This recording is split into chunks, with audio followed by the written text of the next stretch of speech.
और उसे जानबूझ के 12 मिनट के भाषण से एक 7 सेकंड की क्लिप काट के उसे गलत तरीके से पेश किया जा रहा है। पुतले तो बड़े नेताओं के फूके जाते हैं, वो तो मेरे कद बढ़ा रहे हैं, इसमें क्या दिक्कत है। अच्छा, आप मानते हैं इस बात को? नहीं, मैं यही कहना चाहूंगा कि ईश्वर उन्हें सद्बुद्धि दे, इतनी समझ पैदा करे उनके अंदर कि वो किसी बात को ठीक से समझ सके, वो पूरी वीडियो सुने और फिर अपनी प्रतिक्रिया दें। और धमकी वमकी के लिए लोकतंत्र में और कानून के राज में कोई जगह नहीं होती। अभी मुझे कोई धमकी ऐसी लग नहीं रही जिससे मैं डरूं, लेकिन अगर कोई लगी तो मैं भी कानून में शिकायत करूंगा, कानून की शरण में जाऊंगा। तरीके से जवाब दिया था, वो बहुत आक्रोश में थे। ये जाहिर करता है कि आप कितने शालीनता से बात करते हो। नहीं, मेरी नीयत खराब नहीं थी, मैं किसी का अपमान करना नहीं चाहता था। वो शब्द जो दोहा मैंने बोला था उसको मैंने खुद मुझसे बोलने से पहले भी और उसके बाद में भी ये कहा कि बहुत खराब दोहा है और ये अपमानित करता है, और ये मैंने जीवन में कभी नहीं बोला। लेकिन क्योंकि कार्यक्रम नहीं मैं नहीं बोलूंगा पहले ही मतलब पहले ही आग नहीं गुजरी। नहीं, मैंने वो दोहा भी इसलिए बोल दिया था कि वो कार्यक्रम ही इसी विषय पे था। जाति को लेकर लोकोक्तियां, मुहावरे और कहावतें जो बनी हुई हैं उसी को लेकर कार्यक्रम था, तो इसलिए मैंने उल्लेख किया। और उससे पहले मैंने जो गुर्जर हीरों के खिलाफ एक दोहा है वो बोला और फिर ये बोला, तो गुर्जर हीर की तो भावना हाथ हुई नहीं, हमारे पंडित जी महाराज के भावना हाथ हो गई। और मुझे ये तो विस्तार से समझाना पड़ेगा सनातन है क्या और हम सनातनी हैं या नहीं है। ये डायलॉग तो बीजेपी का है कि हम सनातन विरोधी हैं। अब वो ये समझाए पहले सनातन वो किसे मानते हैं। और देखिए, हम सामाजिक न्याय के लिए काम करते हैं, ऊंच नीच के खिलाफ काम करते हैं, असमानता के खिलाफ काम करते हैं। इस देश में एक वर्ग ऐसा है जो ढोंग, पाखंड और ऊंच नीच को बना कर रखना चाहता है। जब हम बराबरी की बात करते हैं तो उन लोगों को चिढ़ लगती है और वो फिर हमारे ऊपर आरोप लगाते हैं कि सनातन विरोधी है, क्योंकि वो बाबा साहब के संविधान पे देश को चलाना नहीं चाहते, वो मनुस्मृति पे देश को चलाना चाहते हैं। हम चाहते हैं कि मनुस्मृति का नाश हो और बाबा साहब के संविधान से देश चले। हमें मीटिंग की जरूरत नहीं है, क्योंकि हमें किसी को शक्ति प्रदर्शन नहीं करना है, हमें किसी को संख्या बल नहीं दिखाना है। जब SC ST या OBC के खिलाफ कोई कहावत कही जाती है तब तो इनकी भावना हाथ नहीं होती, और उनके खिलाफ एक कहावत आ गई तो उनकी भावना हाथ हो गई। मनुस्मृति एक बहुत घटिया ग्रंथ है, ऐसे ग्रंथ को कूड़े में फेंक देना चाहिए। 100 ब्राह्मण चेहरे मेरे समर्थन में आए, 100 बड़े बड़े ब्राह्मण जो बड़े बड़े पत्रकार हैं, बड़े बड़े साहित्यकार हैं, नेता हैं, उन्होंने मेरे समर्थन में लिखा। जैसे संजय शर्मा 4PM वाले, अशोक कुमार पांडे हैं, वो विनोद अग्निहोत्री हैं, और बहुत लोगों ने ये लिखा है जो समझ के, और कई ने तो उनमें से भी लिखा है जो पहले विरोध कर रहे थे, कई ने उनमें से भी लिखा है कि हमने अब समझी है, पूरी वीडियो देखी है, इसमें राजकुमार भाटी की कोई गलती नहीं। षड्यंत्र कर रहे हैं, भारतीय जनता पार्टी के इशारे पर ये सब चल रहा है।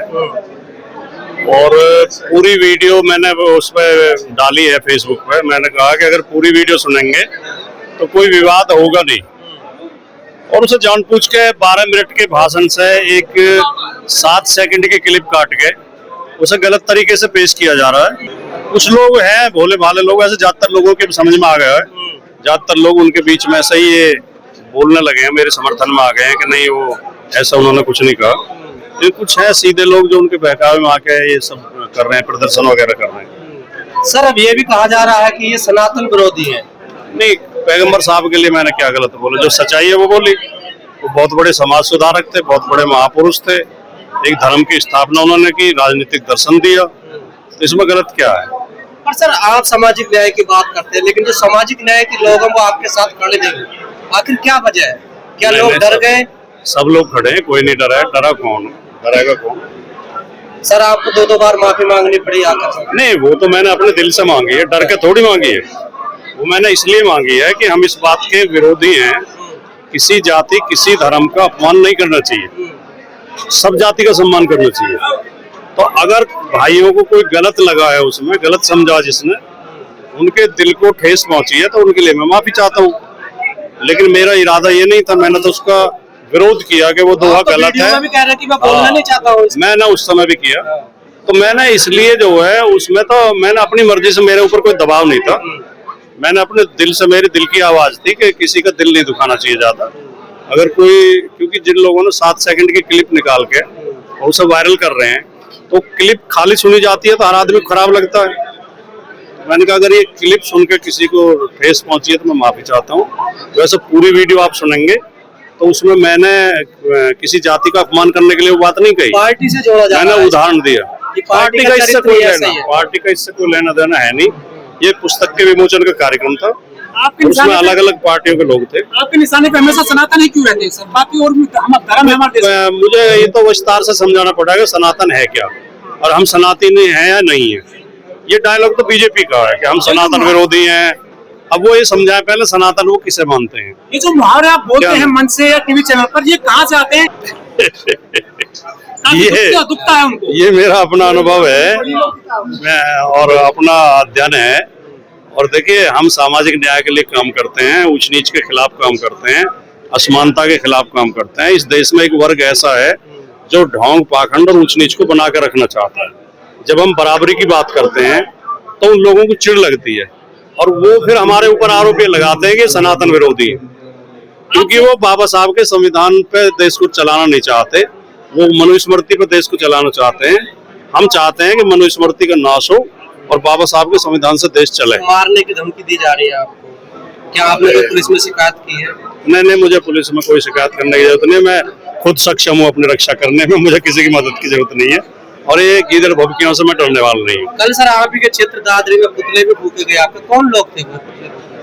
पुतले तो बड़े नेताओं के फूके जाते हैं, वो तो मेरे कद बढ़ा रहे हैं, इसमें क्या दिक्कत है। अच्छा, आप मानते हैं इस बात को? तो ये तो बात वही कह रहे हैं कि जानबूझ के करते हैं ये सब। नहीं, जानबूझ के तो आप वीडियो सुनोगे। कोई भी, मैं आपके चैनल के माध्यम से आम लोगों से भी ये अपील करना चाहता हूँ कि आप एक बार वीडियो सुन लें। मेरी यूट्यूब उस पर भी मौजूद है, फेसबुक पे भी।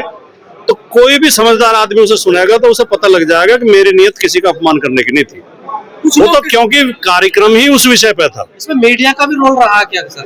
नहीं, मीडिया का तो कोई रोल नहीं रहा। ये कुछ लोगों ने, बीजेपी IT सेल के लोगों ने 7 सेकंड की क्लिप काट के वो वायरल की है और उसके आगे पीछे का अगर सुन लेंगे, पूरी वीडियो भी 12 मिनट की ना सुने, 30-30 सेकंड उसके आगे पीछे के सुन लें तो क्लियर हो जाएगा कि मैं उसके समाजवादी आपके साथ खड़ी है कि इस वक्तव्य को लेकर?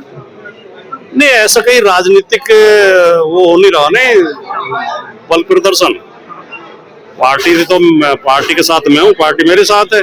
लेकिन करीब 2 दशक से भारती जी बोलने की भी स्वतंत्रता नहीं रही है, अपने विचार रखने की। हाँ, ये तो जो विरोध कर रहे हैं उन्हें सोचना चाहिए। क्या इस देश में बौद्धिक और तार्किक बातें नहीं की जाएंगी? कोई ज्ञान विज्ञान की, कोई रिसर्च की बात नहीं की जाएगी? कोई जो हमारे ऐतिहासिक भूल हैं, क्या उन पर हम चर्चा नहीं कर सकते? अब इस देश में कितनी लोकोक्तियां, मुहावरे, कहावतें जातियों को लेकर बनी हुई है जो अपमानजनक है। जब SC ST या OBC के खिलाफ कोई कहावत कही जाती है तब तो इनकी भावना आहत नहीं होती, और उनके खिलाफ एक कहावत आ गई तो उनकी भावना आहत हो गई। तो ये ढोल गवार शूद्र पशुमारी आप हाँ, तो इसका वो समर्थन करते हैं कुछ लोग। ये अपमानजनक वो है, चौपाई है। मनुस्मृति को मानते हैं सर आप? मनुस्मृति एक बहुत घटिया ग्रंथ है, ऐसे ग्रंथ को कूड़े में फेंक देना चाहिए। सर, कई जगह ऐसी खबरें आई टीवी पे कि FIR भी हुई है, क्या आपके पास भी कोई ऐसा? FIR हुई है तो कोर्ट में जवाब देंगे, जो भी कानूनी पक्ष है वो अपना रखेंगे। हाँ, मेरे संज्ञान में एक गाजियाबाद में FIR हुई है, एक नोएडा में हुई है। सर, ये भी खबर आ रही है कल आपने कोई मीटिंग बैठक बुलाई है? नहीं, मैंने कोई मीटिंग नहीं बुलाई, वही लोग बुला रहे हैं। हमें मीटिंग की जरूरत नहीं है, क्योंकि हमें किसी को शक्ति प्रदर्शन नहीं करना है, हमें किसी को संख्या बल नहीं दिखाना है। तो आपकी राजनीति को खत्म करना चाहते हैं आपके दुश्मन लोग? नहीं, इसके पीछे एक बड़ा कारण ये भी है कि 29 मार्च को मैंने दादरी में जो एक बड़ी रैली करी थी और उसमें खास तौर से PDA समाज के लोग भारी संख्या में जुटे, तो भारतीय जनता पार्टी उससे लेकर चिंतित है और ये षड्यंत्र उसके बाद ही तय बनाया गया कि राजकुमार भाटी को किसी ऐसे मुद्दे पर घेरा जाए और बदनाम किया जाए। करने वाले ये भी कह रहे हैं कि बहुत बड़ा नेता बन गया है ये भी तो कह रहे हैं ना सर। तो इसमें क्या दिक्कत है? अगर बन गया तो बन गया, तो क्या उन्हें क्या दिक्कत है? कुछ समाजवादी के लोग भी है कि इसमें पीछे पड़ने के पीछे विरोध करने में? हाँ, 1-2 लोग हैं, लेकिन उनकी समझ में बात आ जाएगी तो वो उनसे मेरी बात भी हुई है 1-2 से। 1-2 लोग हैं जिन्होंने शुरू में विरोध किया, लेकिन जब उन्होंने पूरी वीडियो सुनी तो उन्होंने कहा कि नहीं ठीक है। और देखिए, सुनिए, आज मैं आपको एक बात और बता दूं। आज सोशल मीडिया पर आप भी चेक करो, देश के जाने पहचाने आम आदमी नहीं, 100 ब्राह्मण चेहरे मेरे समर्थन में आए हैं। 100 बड़े-बड़े ब्राह्मण जो बड़े-बड़े पत्रकार हैं, बड़े-बड़े साहित्यकार हैं, नेता हैं, उन्होंने मेरे समर्थन में लिखा। जैसे संजय शर्मा 4PM वाले, अशोक कुमार पांडे हैं, वो विनोद अग्निहोत्री हैं, ये तो विपक्ष वाले सर। और बहुत लोगों ने ये लिखा है जो समझ के, और कई ने तो उनमें से भी लिखा है जो पहले विरोध कर रहे थे, कई ने उनमें से भी लिखा है कि हमने अब समझी है, पूरी वीडियो देखी है, इसमें राजकुमार भाटी की कोई गलती कई नहीं। ब्राह्मणों ने तो ये भी कहा कि इस बार फिर से जो नहीं, ब्राह्मण लोकतंत्र कर दिया में गया है। देखिए, लोकतंत्र में जनता की राजनीति में अखाड़े तो बनते ही हैं। कोई पार्टी किसी मुद्दे को उठाती है, कोई किसी को उठाती है, लेकिन हम केवल एक बात कह सकते हैं कि कोई भी जो इसकी समाजवाद में आस्था होगी, समाजवाद में आस्था रखने वाला आदमी किसी जाति किसी धर्म का विरोध नहीं करता है, सबका सम्मान करेगा। लेकिन तमिलनाडु में सर करीब 4.25 लाख मंदिर है, चुनाव जीत जाएगी धर्म उत्तर प्रदेश धर्म को भी निशाने पर नहीं लेना चाहिए। मैं निशाने पर लिया था। नहीं, मैं इसके समर्थन में नहीं हूँ। सबको अपने अपने आस्था का पालन करने का पूरा अधिकार है। हर धर्म का सम्मान करना चाहिए, हर जाति का सम्मान करना चाहिए। जो भी हमारे संस्कार हैं हिंदू धर्म के, सनातन धर्म के, उनका जो पालन कर रहे हैं, हम करें ना करें वो अलग विषय, व्यक्तिगत विषय है। आरटीजी नीट का पेपर लीक हो गया है, 22 लाख बच्चों का भविष्य फिर खतरे में पड़ गया, कैसे देखते हैं सर? देश में लगातार पिछले 9 साल में चौथी बार नीट का पेपर लीक हुआ है और नीट की सीटें बेची जाती हैं और इसमें एक माफिया सक्रिय है और उस माफिया को सरकार का संरक्षण है। और सरकार जब पेपर लीक होते हैं, खुल जाते हैं, तब ऊंची ऊंची घोषणाएं करती है, बड़े बड़े दावे करती है। आज तक कार्रवाई किसी के खिलाफ नहीं की गई। सबसे पहले शिक्षा मंत्री को हटाना चाहिए, फिर नीट के उसके जो एनटीए के डायरेक्टर को जेल भेजा जाना चाहिए और बड़े बड़े अधिकारियों के खिलाफ कार्रवाई होनी चाहिए। एमबीबीएस की सीटें 50-50 लाख रुपए में बेची जा रही हैं। ये बहुत बड़ा घोटाला है और इसमें सरकार के उच्च स्तर के लोग शामिल हैं और ये आम छात्रों के भविष्य से खिलवाड़ कर रहे हैं। तभी हाथ देखे कुछ पक्का मैं ये कहना भूल गया, इसमें कुछ प्राइवेट जो कोचिंग सेंटर हैं, माफिया, वो भी शामिल है। कोचिंग सेंटर के माध्यम से ही पर्चा लीक कराया गया है। बड़े पैसे का खेल हो रहा है। 50-50 लाख रुपए लिए जा रहे हैं एक एक बच्चे से। नहीं, ये सरकार जब से मोदी जी देश के प्रधानमंत्री बने हैं तो कभी कैश नहीं है, कभी गैस नहीं है, कभी पेपर लीक है, कभी जेल लीक है, जेल छोड़ के भाग जाते हैं लोग। मोदी जी ने कहा कभी नोट नहीं है, कभी नोट की चोरी है, कभी वोट की चोरी है। यही चल रहा है सरकार। मोदी जी ने कहा था मंगलसूत्र बचाएंगे महिलाओं के लिए, सोना तो है ही नहीं, 1 साल तक मना कर दिया सोना खरीदने के लिए। सोने में बहुत बड़ा घोटाला, 466 लाख करोड़ का घोटाला है।